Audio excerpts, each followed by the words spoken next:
So, it is within. The portal that brought you hither, and will take you home.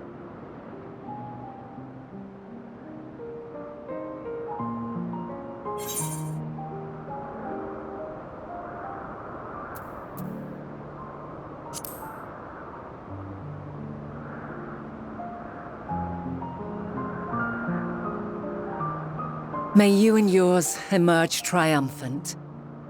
Make use of the knowledge you have gained, that your days in Elpis and our friend's sacrifice be not in vain. With Meteion free to pursue her designs, 'tis only a matter of time until the final days are upon us. We must be ready. From fortifying our defenses to securing our escape, there is much to be done.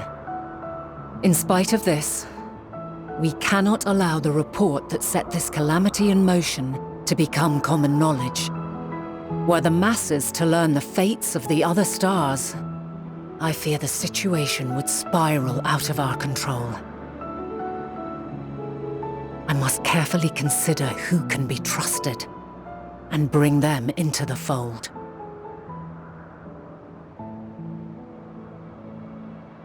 Ordinarily, I wouldn't hesitate to call upon the 14. However, it was the desire for a fair determination that drove Hermes to attempt to erase our memories. Were he made aware of his actions, there is no telling whether he would remain a friend or become a foe. Alternately, we might try to alienate him from the convocation. Yet in doing so, we would deprive ourselves of a brilliant mind who would be invaluable in the crises to come. Quite the dilemma. Which is why I must work independently of the convocation. Regardless of how we proceed, if we are to permanently avert the final days, we must be equal to Hermes' challenge. We must prove that mankind is worthy to exist. And this hinges, I think, on how we confront the all-consuming despair that accompanies a senseless and seemingly inevitable end. Bewildered and divided, we would perish like the peoples of those celestial ruins. We could not hope to survive the final days, much less take the battle to Meteion at her nest. We must find a way to defeat despair, to unite and prepare as many as possible for the struggle ahead.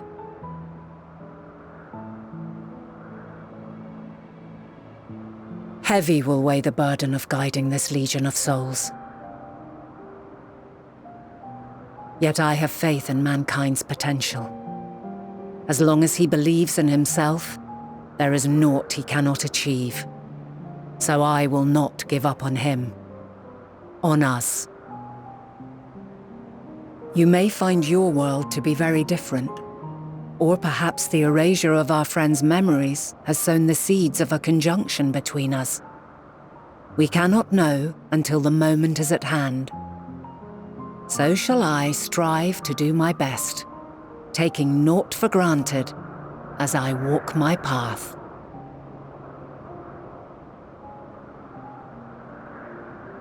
And I pray you walk with me to the end. As you move forward, so too will I, as will all, resolved to fight for the morrow. And when mankind has found the strength to stand against despair, we shall silence the song of oblivion. She who sings it will learn our journey is far from over. This I promise.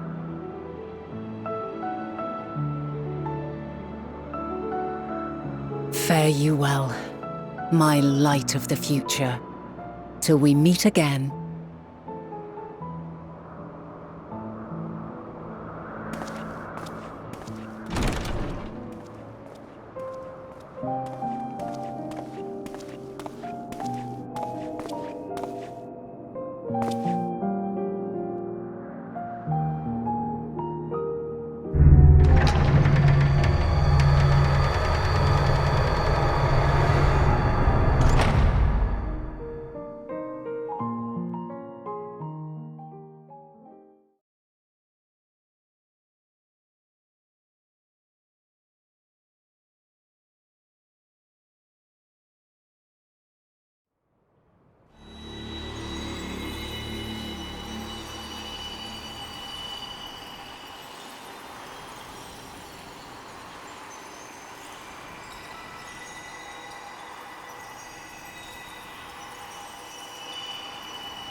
From this day forth, I shall strive to bring honor to the seat of Vandani.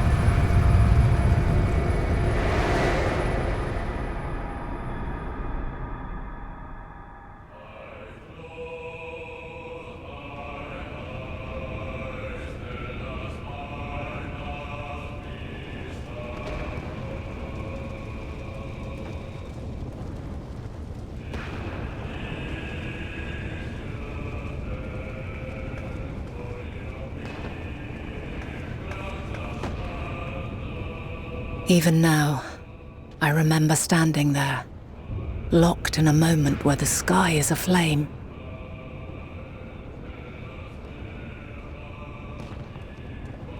Where stars fall as tears, and screams darken the seas. Where resignation rots the trees.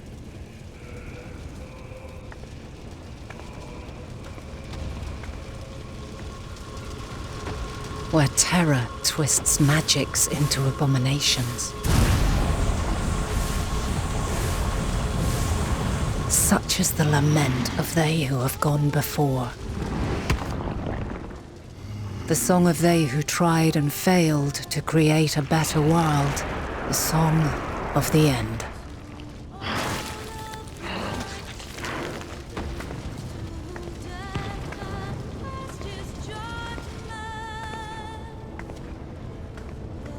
That which hides at the edge of the universe is no longer hope's creation.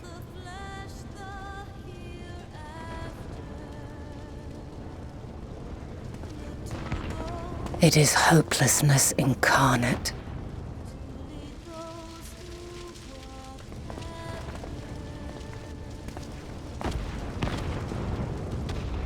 That day, mankind saw half of its number sacrificed to bring forth Zodiac.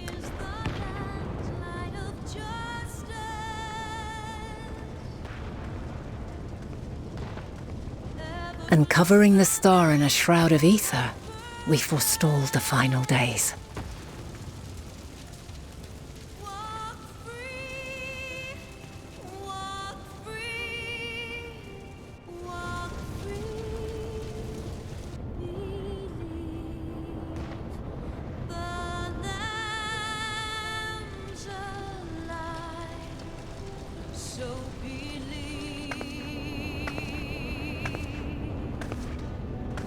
Yet the cries echoed still. We wept for innocence lost, wailed for death inevitable.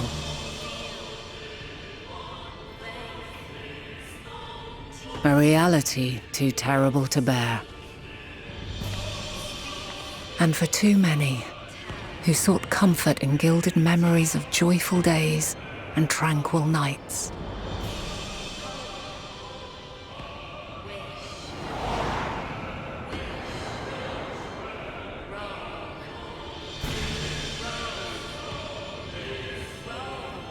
This is all wrong! Why must we suffer so? It needn't be like this. No. There must be a way to restore things to the way they were. To reclaim the perfect paradise we once had. No, my friends. Suffering exists, and we cannot pretend otherwise. No civilization, however great, could eliminate it. If we would live, we must accept it as our constant companion. Let us not seek to forget this tragedy. Let us carry it in our hearts, that we may grow stronger and know true happiness. We can't accept it! We won't accept it! It will be ours again! A world free of sorrow!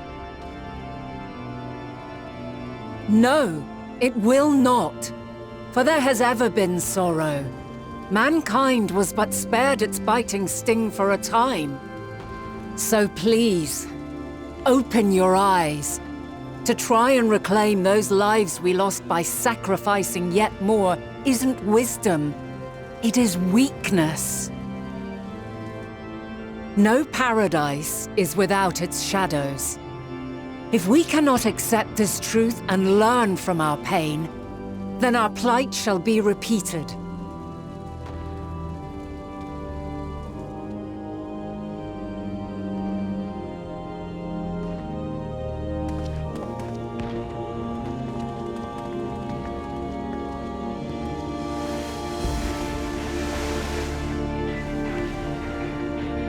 O mighty Zodiac! God, born of our boundless faith, we bid you, hear our prayer. Accept this offering of lives, and deliver unto us the lives we once had. Deliver unto us the days of old, the days when the star was a font of love, and we knew naught but bliss.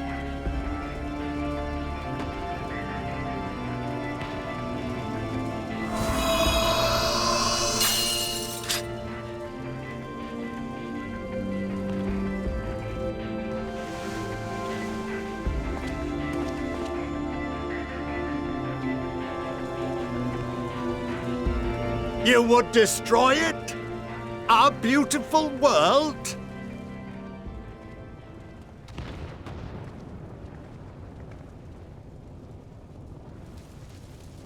Lands that stretched on forever.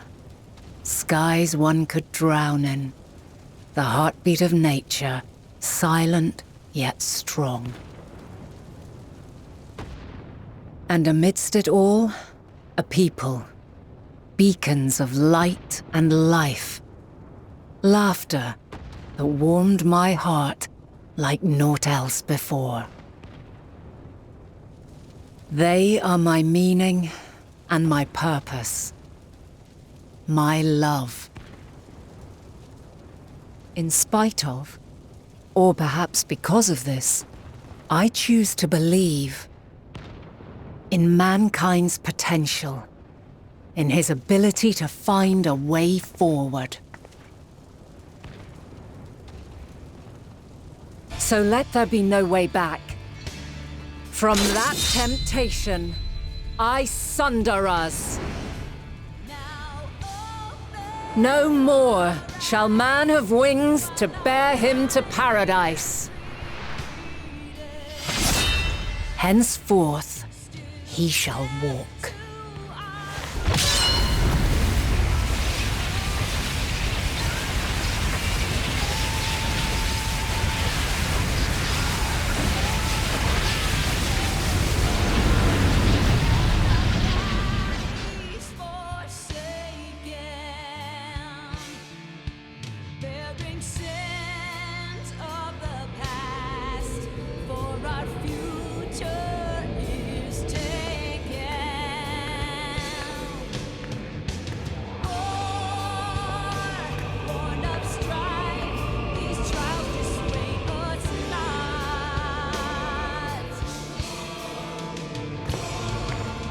All is excruciating pain.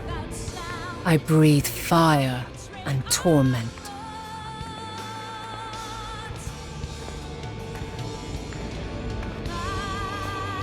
I birth a world of suffering to mire and plague.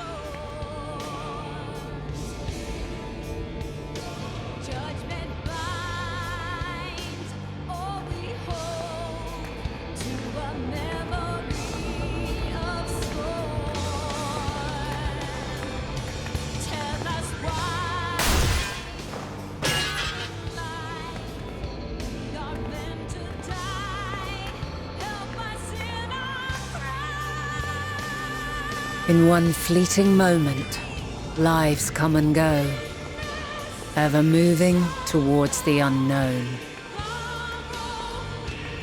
And in that fleeting moment, they cry for the answer to the question. Why, given life, are they meant to suffer, to die?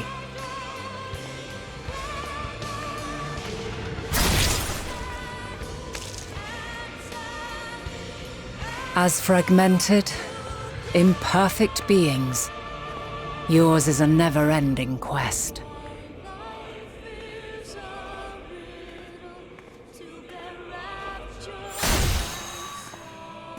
A quest to find your purpose, knowing your end is assured.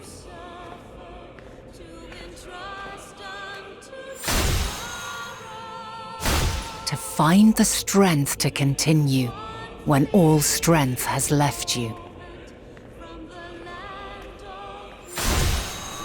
To find joy even as darkness descends. And amidst deepest despair, light everlasting.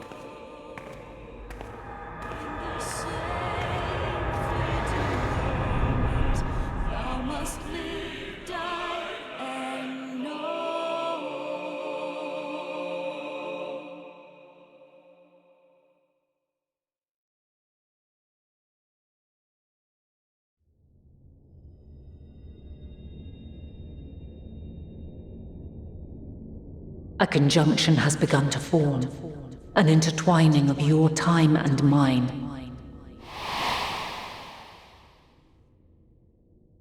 When you truly understand what is at stake, and your journey has prepared you to surmount the insurmountable, then shall I honor the promise made in another time, another age.